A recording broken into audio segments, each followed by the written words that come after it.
नमस्कार दोस्तों, फनवेरा में आपका स्वागत है। मैं आपके लिए रिएक्शन वीडियो लेके आया हूँ और इसमें आप देखिए इसरो की टेक्नोलॉजी के आगे अब नासा ने भी घुटने टेक दिए।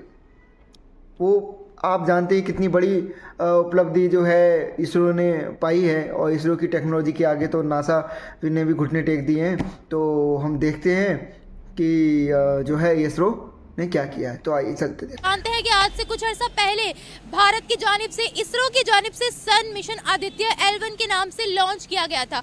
अभी बहुत बड़ी खबर सामने आ रही है कि आदित्य L1 के रोवर ने तकरीबन 12 पिक्चर्स वायरल की। अगर इंडिया की बात करें तो पहले मिशन मून की बहुत बल्ले बल्ले थी पूरे दुनिया में, ना सिर्फ इंडिया पाकिस्तान बल्कि पूरी दुनिया में उसकी बात की जा रही थी। और अब PSLV C57 यानी कि आदित्य L1 सैल्यूट हमारी तरफ से, मेरी तरफ से ये सैल्यूट, मेरी तरफ से ये सलाम है इंडिया के साइंसदानों को। ये जो पूरी इस वक्त सूरत हाल है उसके पीछे कुछ ना कुछ किसी ने कुछ सोचा है और तब ये आज भारतीय जो है दुनिया भर में हर तरफ मुख्तलिफ जो टेक कंपनीज हैं या मुख्तलिफ जो प्लेटफॉर्म्स हैं उनमें टॉप पोजीशंस पे हैं। बेसिकली आपको कह रहा हूँ कि जो नरेंद्र मोदी है ना, वो ज्यादातर टेक्नोलॉजी की तरफ। दुनिया में शोर मचा हुआ था, इसरो ने अपना लोहा मनवा दिया। सारी दुनिया को पता चल गया कि इंडियन स्पेस एजेंसी भी दुनिया की इलीट स्पेस एजेंसीज में उसका शुमार होता है। नहीं कर सकते। आपकी नजर में वो चांद पर भी नहीं गए फिर?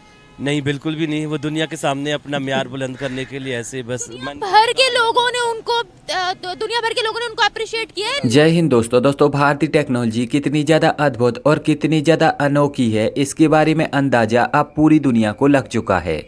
नासा और चाइना पागल है जो वो खुद उनकी तारीफ कर रहे थे, कह रहे थे हमें तकनीक्स दो, हम भी पहुंचना चाहते हैं साउथ पोल पे। उनकी भी पता नहीं कुछ होगा अगर उन्होंने कुछ तारीफ की है तो, वरना कोई ऐसी सदाकत है नहीं। भारत तो जो कुछ भी करता है उसके पास तो इतनी पावर है नहीं कि वो इस तरह का प्रोपेगेंडा। 5वें नंबर पे है, टेक्नोलॉजी नंबर 1 पे है। सो तो है, लेकिन इतना भी पावरफुल नहीं हो सकता कि सूरज चांद सितारों को ट्रेस कर सके। उन्होंने लाइव चलाया है, लाइव चलाई थी उन्होंने, लाइव टेलीकास्ट किया था जब उनका चंद्रयान मून पर लैंड किया था। अभी भी उनका जो उन्होंने आदित्य L1 अपना सूरज के पास भेजा है, उन्होंने ये 12 पिक्चर्स भेजी है डिफरेंट वेवलेंथ्स की। वहाँ आजकल तो कोई भी मुश्किल नहीं है किसी भी चीज़ की हकीकत को सामने लाने में। तो सो सेटअप लगा लिया होगा, कुछ भी कर लिया होगा। अगर वो टेक्निकली इतनी आगे है तो सो कुछ भी कर लिया होगा उसने ना, रियलिटी दिखाने के लिए। यानी कि वो नहीं जा सकते सूरज। बिल्कुल भी नहीं जा सकता। देख रहे हो भाई, ऐसी मन करे पाकिस्तान कहानियां बनाते हैं, हमारी भी थोड़ी बहुत इज्जत हो जाए ना। और पूरा वर्ल्ड पागल है जो उनकी तारीफ कर रहा है या प्रूफ्स दे रहा है। वो ऐसे जो लोग होते हैं ना, झूठी तारीफें अपनी बटोरने की। इसको मानते हो?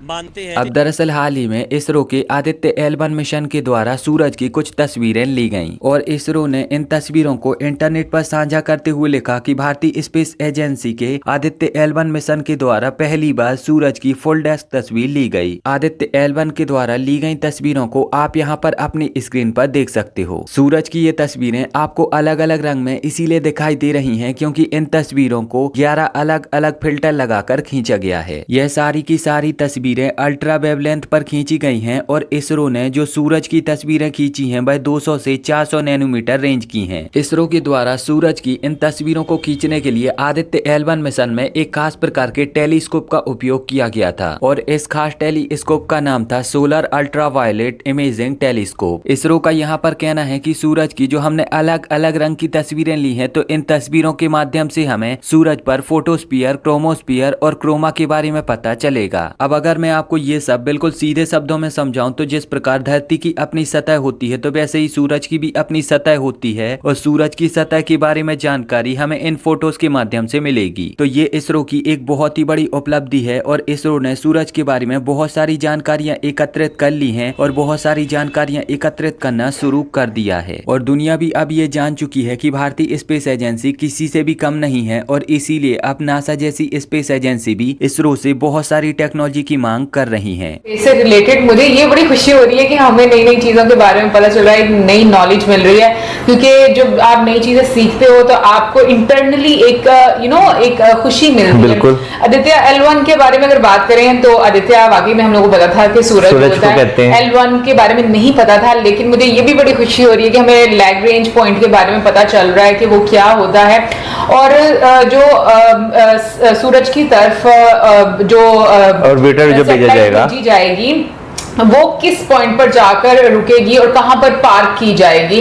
तो मुझे ये चीज बड़ी अच्छी लगी कि बहुत ही अच्छे तरीके से इस वीडियो में समझाया गया एनिमेशन के थ्रू कि सूरज के अराउंड जो पॉइंट्स हैं वहां में मतलब L1 जो पॉइंट है वहां पर जाकर उस सैटेलाइट को मतलब पहुंचाया जाएगा और फिर वहां से वो स्टडी करेगा सूरज के बारे में। भाई देखें, अगर जमीन के पास कहते हैं ना कोई सबसे नजदीक तरीन सितारा है तो वो सूरज है। तो अगर देखें अब जैसे इंडिया सैटेलाइट जाएगा, स्टडी करेगा, क्योंकि सूरज की अगर तपिश की बात की जाए तो काफी ज्यादा होती है।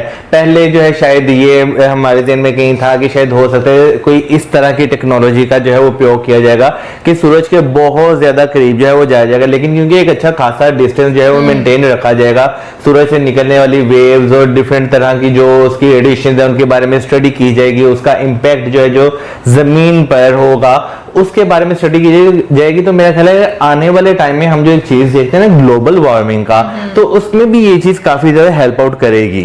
वैसे एक वीडियो देख रहे थे मैं और मौसम, याद है तुम्हें, उसमें ये चीज जरूर बताई गई थी कि जो सूरज है उसमें से कुछ ऐसे मैग्नेटिक आपको वेव्स निकलती हैं जो अर्थ की मैग्नेटिक की तरफ आती है, अर्थ की मैग्नेटिक वेव्स उन्हें जो है वो रोक देती हैं। यानी कि अर्थ जो है वो अपनी प्रोटेक्शन करता है। अगर वो मैग्नेटिक रेज जो है वो अर्थ के साथ टकरा जाती हैं तो फिर धरती को बहुत ज्यादा नुकसान होता है। तो बहुत सारी चीजें हैं जो जानने के लिए हैं, समझने के लिए हैं, बट ये है कि मुझे लगता है कि धीरे धीरे जैसे हम लोग नई नई चीजें जो है एक्सप्लोर कर रहे हैं और मुझे लगता है कि उतना ज्यादा आपका इंटरेस्ट जो है स्पेस की तरफ बढ़ता जा रहा है। दूसरा मुझे लगता है कि ये वाकई में बहुत ज्यादा एक और खुशी की बात है कि पूरे एशिया में अगर देखा जाए तो इंडिया जो है वो पहला कंट्री बन रहा है कि जो कि सूरज की स्टडी के लिए इस तरह से एक मिशन लॉन्च कर रहा है। तो मुझे लगता है कि आने वाले टाइम में स्पेस इंडस्ट्री को लेकर अगर बात की जाए तो बहुत बहुत ज्यादा और चीजें एक्सप्लोर की जा सकती हैं। बल्कि आज मैं सुबह जो है ना टीवी पर भी जो है ये चीज देख रहा था कि जो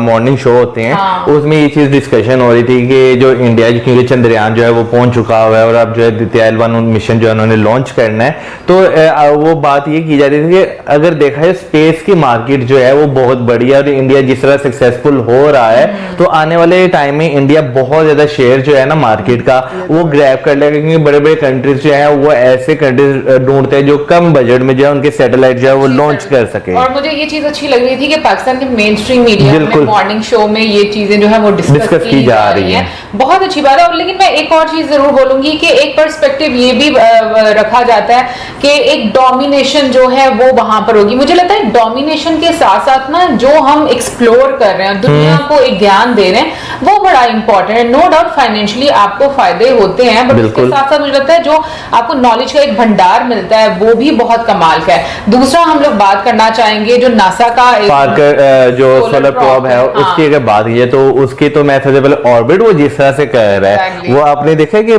सूरज के बिल्कुल पास से होकर एकदम जो है वो फिर दूर जाता है और फिर आता है। वैसे 3 का भी जब दिखाया था तो इसी तरीके से एक ना सर्कल बनता है कि एक साइड से ज्यादा करीब होता है, दूसरी साइड वो तो बेसिकली। हालांकि अब इस सब को लेकर आपकी क्या प्रतिक्रिया है, आप यहाँ पर क्या सोचते हो, अपना जवाब मुझे नीचे कमेंट में जरूर बताएं। और अगर आपको ये वीडियो अच्छी लगी है तो प्लीज इस चैनल को सब्सक्राइब करके बेल आइकन जरूर दबाएं। मिलेंगे एक नई वीडियो में, तब तक के लिए जय हिंद, वंदे मातरम।